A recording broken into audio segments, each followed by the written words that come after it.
कल्पना करो एक ऐसी दुनिया जहां हर एलिमेंट का अपना एक यूनिक पहचान पत्र हो। यही असल में एटॉमिक नंबर है। ये एलिमेंट को डिफाइन करने वाला सबसे जरूरी कैरेक्टर है। एटॉमिक नंबर बस एक एटम के न्यूक्लियस में प्रोटॉन्स की संख्या है। ये हर एलिमेंट के लिए एक फिंगरप्रिंट की तरह है। कोई भी दो elements same atomic number share नहीं करते। चलो हाइड्रोजन को एग्जाम्पल लेते हैं। हाइड्रोजन का एटॉमिक नंबर 1 है। इसका मतलब है कि इसके न्यूक्लियस में एक प्रोटॉन है। अगला एलिमेंट हीलियम, इसका एटॉमिक नंबर 2 है। इसके न्यूक्लियस में 2 प्रोटॉन्स होते हैं। ये सीक्वेंस सबसे हेवी नोन एलिमेंट्स तक ऐसे ही चलता रहता है। एटॉमिक नंबर सिर्फ एक नंबर से ज्यादा है। ये एलिमेंट के केमिकल प्रॉपर्टीज डिसाइड करता है। ये भी बताता है कि एलिमेंट रिएक्शंस में कैसे बिहेव करेगा। ये एलिमेंट के फिजिकल प्रॉपर्टीज को भी प्रभावित करता है। एक एटम के न्यूक्लियस में प्रोटॉन्स की संख्या ये डिसाइड करती है कि उसमें कितने इलेक्ट्रॉन्स हो सकते हैं। ये बदले में ये डिसाइड करता है कि ये दूसरे एटम्स के साथ कैसे इंटरैक्ट करेगा। ये केमिस्ट्री को समझने की असली की है। केमिस्ट्री पढ़ने वाले हर स्टूडेंट के लिए एटॉमिक नंबर समझना बहुत जरूरी है। ये वो नींव है जिस पर एलिमेंट्स की हमारी समझ टिकी है। जब आप किसी एलिमेंट का एटॉमिक नंबर जानते हैं तो आप उसकी आइडेंटिटी जानते हैं। आप उसके बिहेवियर की प्रिडिक्शन कर सकते हैं। आप पीरियोडिक टेबल में उसकी जगह समझ सकते हैं। ये एटम्स और एलिमेंट्स की इंटरेस्टिंग दुनिया को एक्सप्लोर करने का स्टार्टिंग पॉइंट है। जहां एटॉमिक नंबर हमें प्रोटॉन्स के बारे में बताता है, वहीं मास नंबर प्रोटॉन्स और न्यूट्रॉन्स की टोटल संख्या है। ये एटॉमिक नंबर के बड़े भाई जैसा है। एग्जाम्पल के लिए कार्बन 12 में 6 प्रोटॉन्स और 6 न्यूट्रॉन्स होते हैं। इसका एटॉमिक नंबर 6 है, लेकिन मास नंबर 12 है।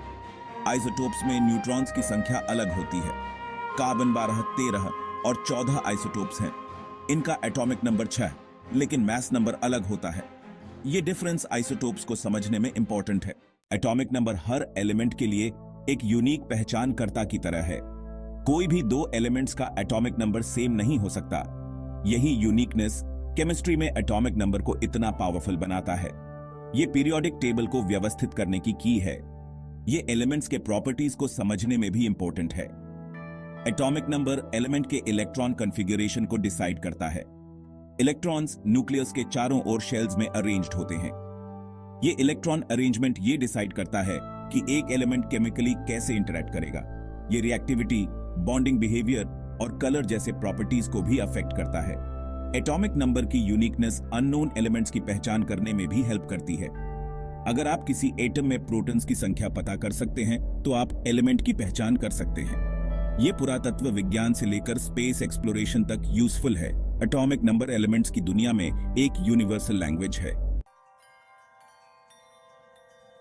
Section 4. Calculating atomic mass. A carbon example. Let's dive into calculating atomic mass. Atomic mass सभी आइसोटोप्स के एवरेज मास को कहते हैं। इसे AMU में एक्सप्रेस किया जाता है। कार्बन को एग्जाम्पल के तौर पर लेते हैं। कार्बन के नेचुरली ऑकरिंग आइसोटोप्स होते हैं। हर आइसोटोप की अबंडेंस जाननी होती है। कार्बन 12 98.93% में पाया जाता है। कार्बन 13 1.07% में पाया जाता है। कार्बन 14 को इग्नोर करेंगे। हर आइसोटोप का मास जानना होगा।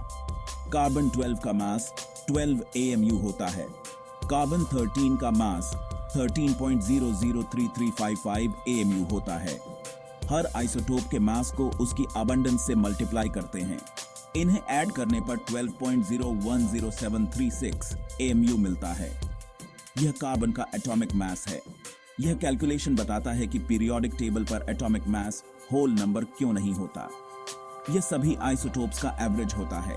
यह तरीका सभी एलिमेंट्स पर लागू होता है। इस तरह साइंटिस्ट पीरियोडिक टेबल पर एटॉमिक मासेस को डिटरमिन करते हैं। Section 5. The significance of atomic numbers in chemistry. Atomic number सिर्फ एक नंबर से बढ़कर है। यह केमिस्ट्री के पूरे फील्ड को समझने की है। यह वह नींव है जिस पर एलिमेंट्स और उनके बिहेवियर की हमारी समझ टिकी है। सबसे पहले एटॉमिक नंबर पीरियोडिक टेबल में एलिमेंट की जगह तय करता है। यह अरेंजमेंट एलिमेंट प्रॉपर्टीज में पैटर्न्स को दर्शाता है। दूसरा, atomic number chemical behaviour predict करने में हेल्प करता है। यह बदले में यह तय करता है कि यह दूसरे एटम्स के साथ कैसे बॉन्ड करेगा। अंत में एटॉमिक नंबर न्यूक्लियर केमिस्ट्री में एसेंशियल है। यह अफेक्ट करता है कि एक एटम रेडियो एक्टिव डिके से गुजरेगा या नहीं।